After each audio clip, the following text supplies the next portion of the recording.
The Plot Against America by Philip Roth. 3. June 1941 through December 1941. Following Christians. On June 22, 1941, the Hitler-Stalin Non-Aggression Pact, signed 2 years earlier by the two dictators only days before invading and dividing up Poland, was broken without warning when Hitler, having already overrun continental Europe, dared to undertake the conquest of the enormous landmass stretched from Poland across Asia to the Pacific by staging a massive assault to the east against Stalin's troops. That evening, President Lindbergh addressed the nation from the White House about Hitler's colossal expansion of the war, and astonished even my father by his candid praise for the German Führer.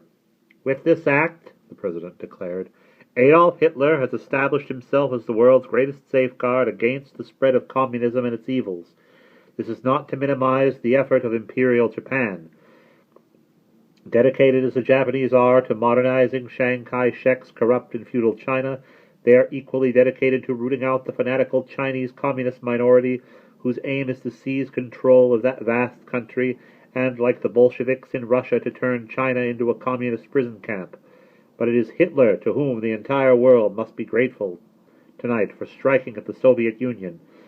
If the German army is successful in its struggle against Soviet Bolshevism, and there is every reason to believe that it will be, America will never have to face the threat of a voracious communist state imposing its pernicious system on the rest of the world. I can only hope that the internationalists still serving in the United States Congress recognize that if we allowed our nation to be dragged into this world war on the side of Great Britain and France, we would now find our great democracy allied with the evil regime of the USSR. Tonight, the German army may well be waging the war that would otherwise have had to be fought by American troops.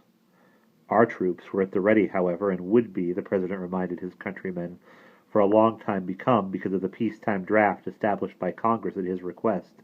24 months of compulsory military training for 18-year-olds, followed by 8 years on call in the reserves, which would contribute enormously to fulfilling his dual goal of keeping America out of all foreign wars and of keeping all foreign wars out of America.